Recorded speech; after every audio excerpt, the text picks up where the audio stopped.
fucking idiot.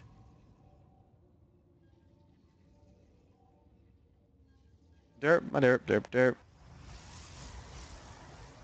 But over here, you will see the, a lot of players will go ahead and drop a pylon just to make it look like they're planning to drop buildings, but instead, because of the one pylon, all the probes, no mothership core, early gas, the amount of gas mined, he just knows, and you'll see him over here just looking for that reason.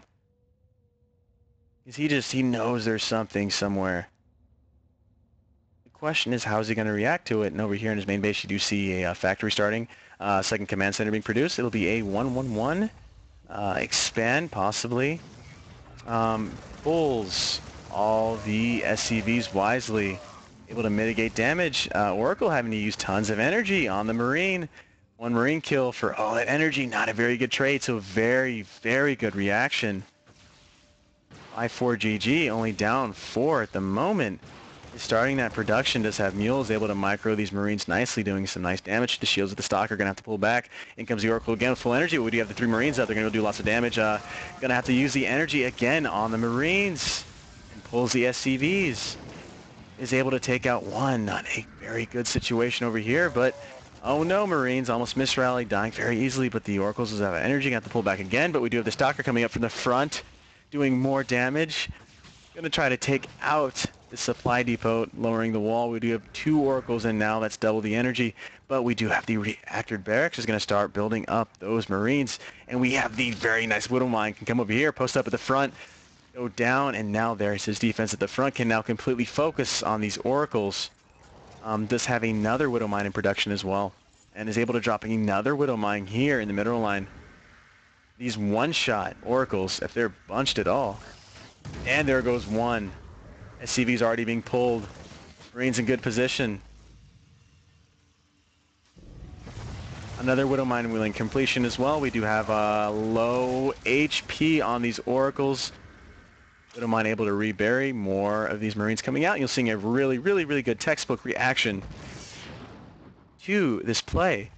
You know, he has the double command center here on the high ground, double orbital. Can lift one off any moment now. Go ahead and move down to his natural. Going to probably try to contain these Oracles first. Don't want to spread your forces too thin.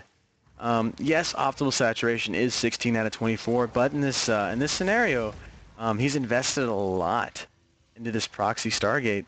So what 4G needs to do is just stay calm, keep his production up.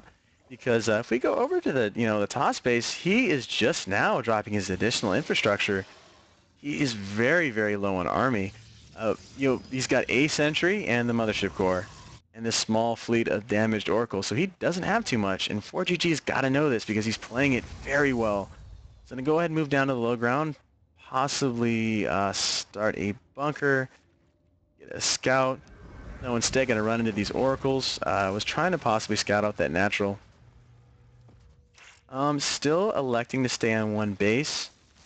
You're seeing this a lot now from the newer Terrans, just trying to not go overboard with the reactionary defense. Because right now, if he expanded, nice. And I love this because he knows, like I just said, there's nothing back here.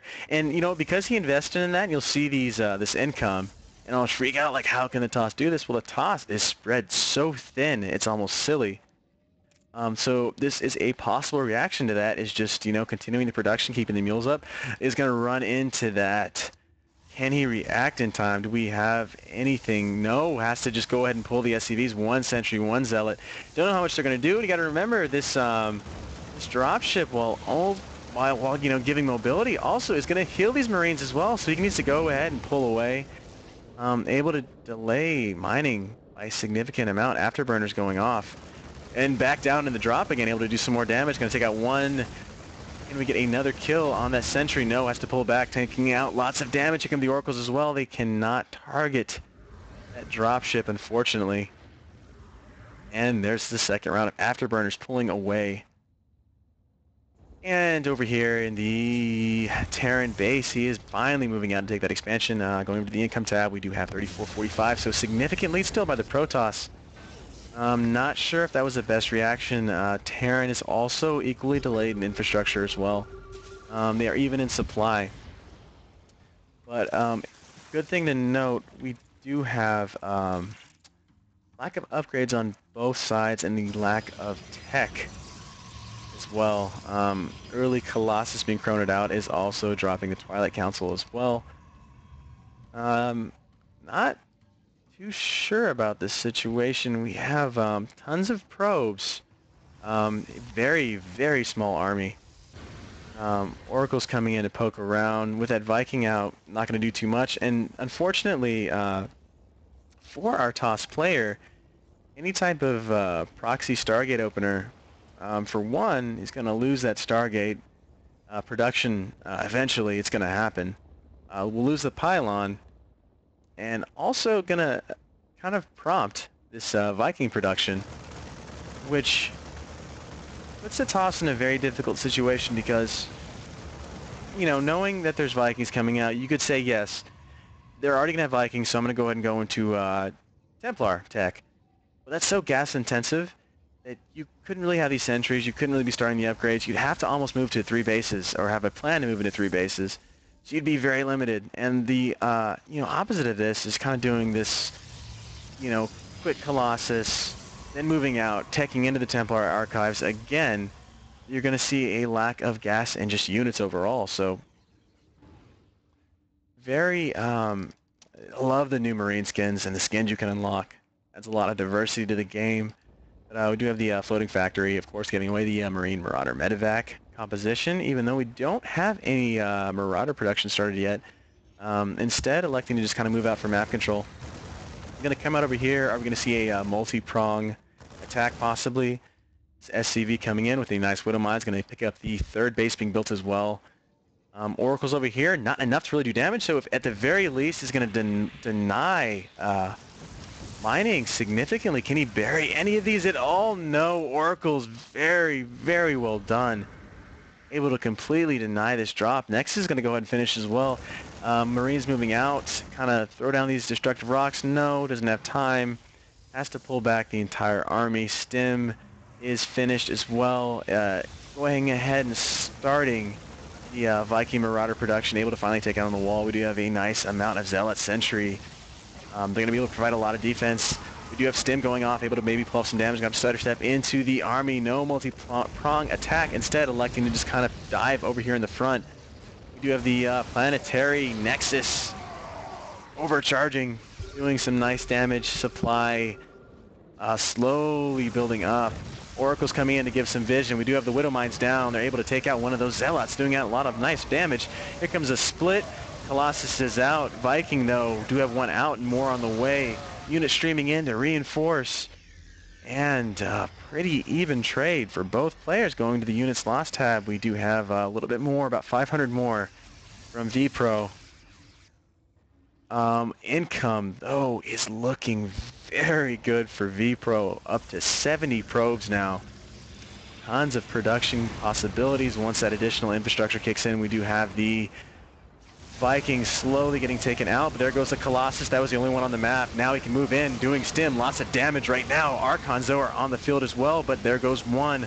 Only one left. Now nothing but Immortal. A few sentries. Does that sentry drop? No, able to pull away with barely any hit points.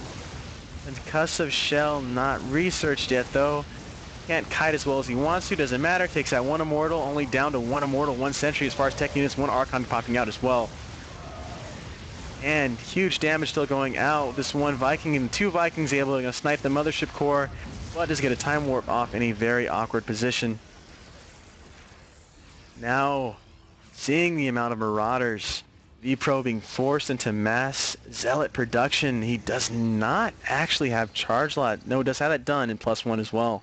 And we don't have any upgrades yet started for the Terran. He's going for some early damage or an early kill. Due to the lack of these upgrades, I think he's eventually going to have to move into a 3rd base plan or just maybe go for the kill, but he does have the toss in the back foot, able to kite backwards, doing lots of damage. Viking now turning into the mech burst and do some additional ground damage. The Massive Marauders is falling to the Massive Charge Lots. Charge Lots doing very nicely against these Marauders. Additional damage to Armored, but we do have the reinforcement push coming in. Streaming across the map, Proxy Pylon down with the 3rd, going to significantly delay any type of expansion. supply now 20 more for the toss player. Also has a third base up and running. Not looking good for ForGG, who's spending a lot of his money but doesn't have that additional income. 2,000 to 700 at the moment. In come the mules though to help balance that out. It's still going to be a pretty big deficit. I'm not sure how he's going to pull this out. Third command center is already constructed, which is going to help a lot. Down over here at the Protoss base, though, we do have a small move out coming. Archon, Charge Lot, Immortal. Not any sentries. Having to use that gas on the Immortal Archon production. Also moving into +1 or +2 armor as well. Warping in Zealots 6 at a time.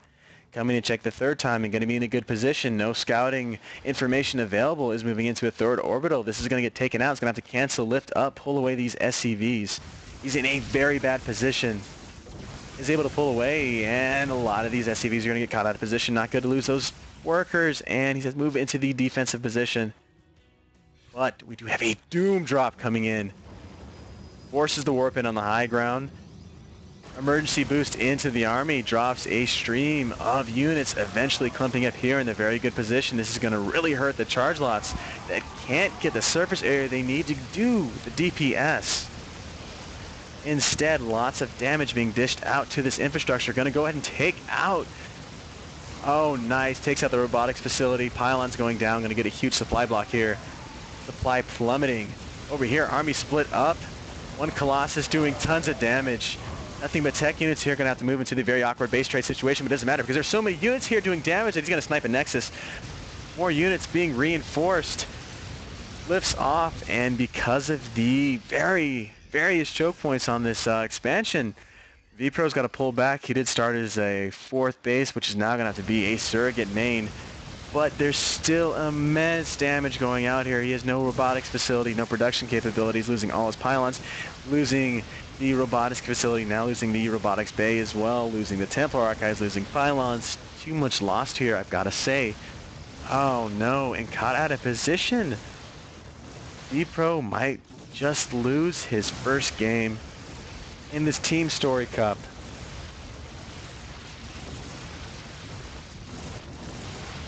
And the main army running into the fourth base just as he transferred the drones. It's not good. Going to lose this base, this pylon as well. Now supply block down to a supply lead, but it's 115 out of 92. The sheer cost effectiveness of the Terran just catching up with the Protoss player. And there's the good game. VIpro is out of this matchup. ForGG will move on for Team Millennium, able to make it 2-1, still in K3's favor. Up next, ForGG will take on some more players to try to even out the match at 2-2 right now, though we do